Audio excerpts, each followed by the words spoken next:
میں ایک سٹوری آپ لوگوں کے ساتھ شیئر کرنا چاہتا ہوں کہ علم کس طرح لیا جاتا ہے. سوال یہ پیدا ہوتا ہے کہ سر سارے ٹیچرز آ کے یہ کہتے ہیں کہ تعلیم حاصل کرو تعلیم حاصل کرو. اب یہ تعلیم حاصل کس طرح کی جاتی ہے, میں اس ٹاپک پہ بات کر رہا ہوں. یہ جو پیچھے لوگ کھڑے ہیں ان سے گزارش ہے تھوڑی دیر بعد سن لیں, انشاءاللہ تعالیٰ فائدہ ضرور ہوگا. اب میں بات کرنے لگوں کہ غزالی گاؤں کا ایک چھوٹا سا بچہ, یہ اس دور کی بات ہے کہ جب تعلیم اتنی عام نہیں تھی, استاد اتنی آسانی سے میسر نہیں تھے. آج استاد یہاں پہ آپ کو کہتے پھرتے ہیں بیٹا کلاس میں آ جاؤ, ہم کہتے ہیں سر جی تسی جاؤ اسی آ رہے ہیں, ایسا ہوتا ہے.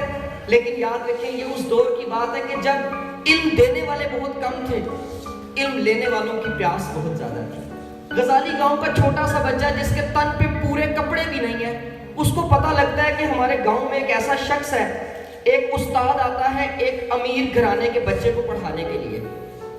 تو وہ چلا جاتا ہے, بچہ اس گھر کے سامنے کھڑا ہو جاتا ہے. جب استاد اس بچے کو پڑھا کے باہر نکلتا ہے تو وہ کہتا ہے کہ آپ مجھے بھی پڑھا دیا کریں.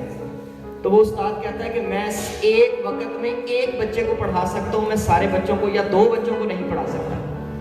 وہ بچہ کہتا ہے کہ سر آپ تھوڑا سا مجھے علم دے دیں. انہوں نے کہا نہیں میں ایسا کچھ نہیں کر سکتا, میں ایک بچے کو پڑھانے آتا ہوں, میں ایک بچے کو پڑھا کے چلا جاؤں گا. اب وہ بچہ بڑا مایوس ہو کے گھر چلا جاتا ہے. اگلے دن نا وہ ایک نیا پلان کر کے آتا ہے.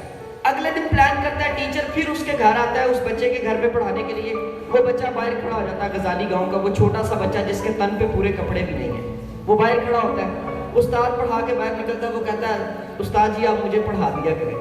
اس نے کہا بیٹا میں نے پہلے بھی کہا تھا کہ میں تمہیں نہیں پڑھا سکتا, میں ایک وقت میں ایک بچے کو پڑھا سکتا ہوں. اس بچے نے کیا کہا, کہتا ہے کہ آپ ایک کام کریں, آپ مجھے پراپرلی ٹائم نہیں دے سکتے نا, تو ایک کام کرتے ہیں آپ میرے صرف سوالوں کے جواب دے دیا کریں. آپ گھوڑے پہ سوار ہوں گے, میں آپ سے سوال پوچھوں گا, آپ مجھے سوالوں کے جواب دے دیجیے گا, میں علم حاصل کروں. استاد نے کہا یہ کتنے کو سوال پوچھ لے گا, تھوڑے سے پوچھ لے گا نا, جس طرح ہمارے ٹیچرز ایکسپیکٹ ہی نہیں کرتے ہم سے کوئی سوال آنا ہے. کیا خیال ہے, ہم ہینڈ ٹو ماؤتھ ہو کے بیٹھے ہوتے ہیں, جتنا ٹیچر نے کہہ دیا بازی آئی سے. ایک بات بڑی کلیئر بتاؤں, ٹیچر پڑھا رہا ہوتا ہے نا, ہمارا پہلا جو مائنڈ میں سوال آتا ہے نا, سر کتنے نمبر کے لیے آنا ہے. ٹاپک سے ریلیٹ کرتا پہلا اور آخری سوال معذرت کے ساتھ ایسے ہی ہے. سر آپ کو کیسے پتا ہے, کیونکہ سر کے مائنڈ میں خود یہی بات آتی ہے. ٹھیک ہے, اب ہوتا کیا ہے کہ وہ بچہ, استاد کہتا ہے ٹھیک ہے تم سوال پوچھ لیا کرو. اب وہ گھوڑے پہ سوار ہوتا ہے استاد, بچہ ایک سوال پوچھتا ہے, استاد اس کا جواب دیتا ہے. بچہ دوسرا سوال پوچھتا ہے, استاد اس کا جواب دیتا ہے. بچہ تیسرا سوال پوچھتا ہے, استاد اس کا جواب دیتا ہے. کرتے کرتے کرتے استاد کا گھر آ جاتا ہے, بچے کے سوال ختم نہیں ہوتے, اور استاد کا گھر 6 میل کے فاصلے پر. کتنے میل کے فاصلے پر؟ 6 میل کے فاصلے پر. اب بچہ پھر پیدل چلتا گھر آ جاتا ہے. اگلے دن پھر استاد جب پہنچتا ہے, فارغ ہوتا ہے پڑھا کے, پھر بچہ سوال پوچھنا شروع کرتا ہے. ایک سوال پوچھا, 2 پوچھے, استاد کا گھر آ جاتا ہے.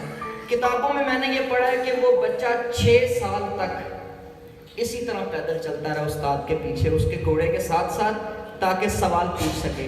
اتنا علم لیا, اور آج بڑے فخر سے بات کر رہا ہوں کہ آج ہم کتابوں میں اس شخص کا نام امام غزالی پڑھتے ہیں.